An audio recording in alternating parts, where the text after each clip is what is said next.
Halo teman-temanku semua, khususnya nih buat kalian para pejuang BUMN tahun 2022. Tak henti-hentinya ya teman-teman, kita terus berlatih soal ya, karena ingat soal yang diujikan ya misalkan di hari pertama itu kemungkinan sangat besar itu berbeda dengan hari kedua dan seterusnya ya, karena memang pasti untuk soal TKD itu berasal dari berbagai kumpulan soal ya, dan soalnya pasti akan diacak ya teman-teman. Oke, nah sekarang ini buat yang belum ujian ya teman-teman. Kita bisa mempersiapkan diri lebih lagi ya dengan membahas terkait soal penalaran logis ataupun penarikan kesimpulan. Ya, ini adalah materi konsep dasarnya dulu ya, biar kalian ingat lagi nih ya materi waktu sekolah dulu. Nah, untuk penalaran logis atau penarikan kesimpulan biasanya itu akan dibahas soal terkait jika maka, kemudian semua dan juga sebagian. Ya, yuk teman-teman kita bahas konsep dasarnya dulu ya. Nah, ini ya teman-teman, jika maka, kemudian semua sebagian ya. Nah, aturan dasar yang pertama yaitu setiap premis bernilai benar ya. Maksudnya apa teman-teman? Jadi ketika di soal nih, misalkan roda berbentuk kotak gitu. Nah, padahal kan harusnya roda itu bulat ya biar bisa berputar. Nah, jangan ditentang ya teman-teman. Jadi anggap aja memang setiap pernyataan itu bernilai benar. Oke teman-teman? Nah, yang kedua, jangan menyimpulkan yang tidak disebutkan kecuali ada keterangan lain ya. Jadi jangan mengada-ngada, jangan menambah-nambahkan. Oke?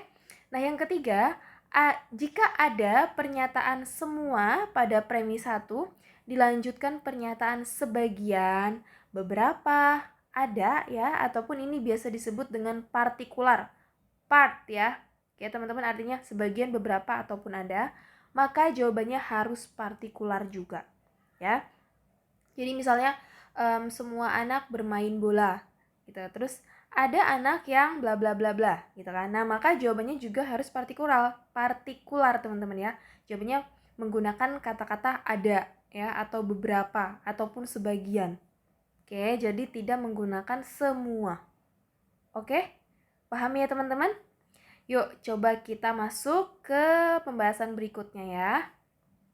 Nah, jenis-jenisnya. Ini ada modus ponens, modus tollens, dan juga silogisme ya di pembahasan kita kali ini. Nah, untuk modus ponens ya, P maka Q ya. Kemudian ini premis pertama, kemudian ini adalah premis kedua ya. Premis keduanya itu P. Kesimpulannya adalah Q. Ya. Kalau mudahnya teman-teman, ini anggap ini kan sama ya, jadi dicoret. Ya, jadi kesimpulannya adalah Q. Oke. Untuk modus tollens, P maka Q. Ya, ini premis pertama, premis keduanya adalah ingkaran Q, maka kesimpulannya adalah ingkaran P. Diingat baik-baik ya teman-teman untuk model untuk yang modus ponens kemudian juga modus tollens. Ya, jangan sampai ketukar. Diingat baik-baik seperti inilah bentuknya. Ya. Kemudian untuk yang silogisme, P maka Q, kemudian Q maka R. Kesimpulannya P maka R ya, jadi ini bisa dicoret. Jadi ibarat di silogisme ini nggak mementingkan proses, langsung aja awal dan akhirnya. Oke, mungkin masih ngawang-ngawang ya teman-teman. Kita langsung nih masuk ke contoh soal ya. Nah, ini untuk yang modus ponens. Jika Rina merasa lapar, ya ini berarti adalah yang P-nya ya teman-teman ya. Kemudian ia makan, berarti ini adalah Q-nya. Rina merasa lapar. Berarti ini adalah P. Kesimpulannya apa teman-teman? Ya, kesimpulannya Q ya. Artinya Q ini apa? Ia makan. Paham ya teman-teman? Ini kan dicoret, ini dicoret. Maka ini, ia makan. Oke, ini adalah bentuk modus ponens ya. Kita lanjut teman-teman. Untuk modus tollens. Jika hujan, P ya, maka terjadi banjir. Ini adalah Q. Tidak terjadi banjir. Ingkaran Q ya. Ingkaran Q atau negasi Q itu sama aja teman-teman ya. Kesimpulannya apa? Kita lihat bentuknya teman-teman. Kesimpulannya adalah tidak P ya. Artinya tidak hujan. hujan. Paham sampai di sini ya? Oke, sekarang kita lanjut nih. Nah, ini terkait silogisme. Jika Rio lulus, maka dia wisuda. Ya, ini P, maka ini adalah Ki. Kemudian jika dia wisuda, berarti Ki, maka ia bekerja. Ini adalah R. Ya, yang sama kita hilangkan. Oke, berarti menjadi P, maka R. Oke, artinya adalah jika Rio lulus, ya, maka ia bekerja. Yap. Ini ya teman-teman. Oke, ini baru dasarnya ya. Yuk kita lanjut. Nah, perhatikan. Jika saya tidur terlalu larut malam, ya, ini adalah P teman-teman, maka saya kesiangan. Ini adalah Ki. Ya, saya tidak tidur terlalu larut malam. Ini berarti apa teman-teman? Tidak P, ya. Oke, ini cocok dengan yang mana teman-teman? Apakah ini, atau yang ini? Gimana? Berarti kan ini kita tulis ya, P maka Ki, kemudian tidak P. Nggak ada ya teman-teman. Ya, mungkin teman-teman berpikir, oh ya udah berarti yang ini. Nah, beda bentuknya ya teman-teman. Di premis kedua ini tidak P, sedangkan di sini seharusnya bentuknya adalah tidak Ki. Oke, maka di sini jawabannya adalah tidak dapat disimpulkan. Ya. Oke. Disimpulkan. Nah, sampai di sini paham ya? Jadi kalian harus benar-benar memperhatikan ya kira-kira masuknya ke jenis yang mana sih? Gitu. Oke, sekarang coba nih teman-teman kita langsung masuk nih ya ke soal yang pertama. Jika guruku galak, saya mengerjakan tugas sekolah ya. Berarti ini adalah P-nya, kemudian ini adalah Q-nya ya teman-teman. Nah, saya tidak mengerjakan tugas sekolah. Berarti ingkaran atau negasi dari Q. Maka ya kita buat dulu bentuknya. P maka Q, kemudian tidak Q. Jawabannya yang mana teman-teman?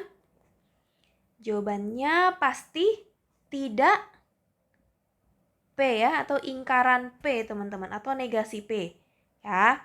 Oke, berarti jawabannya yang mana teman-teman? Guruku tidak galak ya. Coba yang A. Saya tidak mengerjakan tugas sekolah karena malas. Ingat aturan tidak boleh menambah-nambahkan. Oke, kemudian guruku galak. Oh, kalau guruku galak, saya pasti ngerjain tugas sih teman-teman.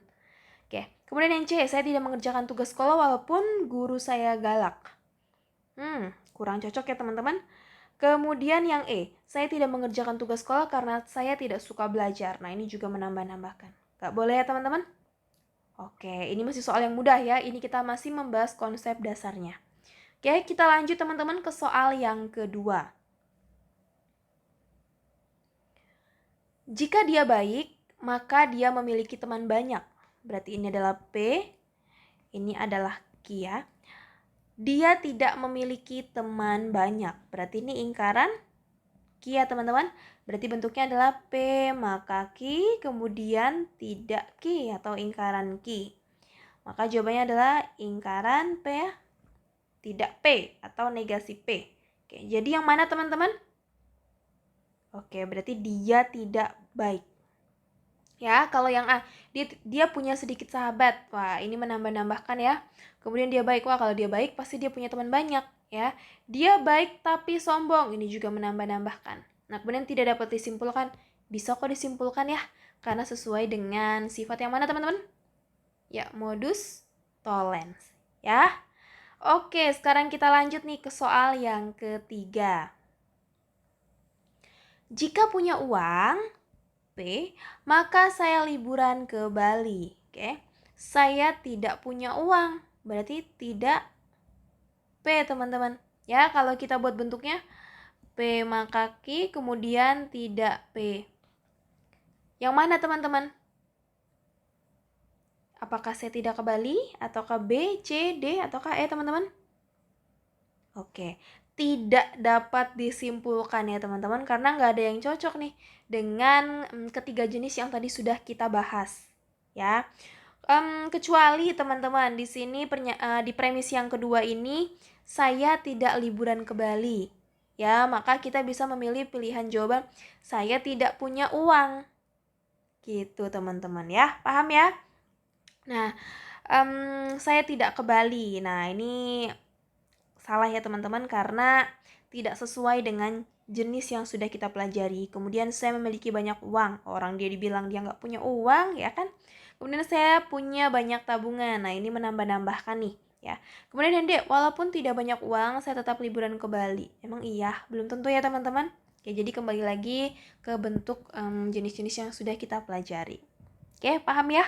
Kita lanjut nih ke soal yang keempat. Jika hari raya Lebaran tiba, ya P, maka saya memakai baju baru, ya ini Q. Oke. Jika memakai baju baru, berarti ini Q, saya bahagia, berarti ini R, teman-teman. Kesimpulannya apa sih? Yuk kita buat dulu bentuknya. P maka Q, kemudian Q maka R. Ya, berarti bisa coret-coret, berarti P maka R. Ya, jadi yang mana teman-teman? Oke, berarti jika hari raya Lebaran tiba, maka saya bahagia. Yang C ya teman-teman. Oke, sedangkan yang A itu saya tidak sedih. Itu nambah-nambahin. Kemudian hari raya Lebaran tiba. Ya, itu hanya membahas terkait premis yang pertama. Kemudian yang D, jika hari raya Lebaran tiba, maka saya memakai baju baru. Ini juga hanya premis yang pertama. Ya, kemudian yang E tidak dapat disimpulkan. Bisa kok disimpulkan ya, karena masih sesuai ya dengan silogisme teman-teman. Oke, kita masuk nih ke soal yang kelima. Jika hari kerja full, maka saya terkena macet. Jika macet, maka saya kesal.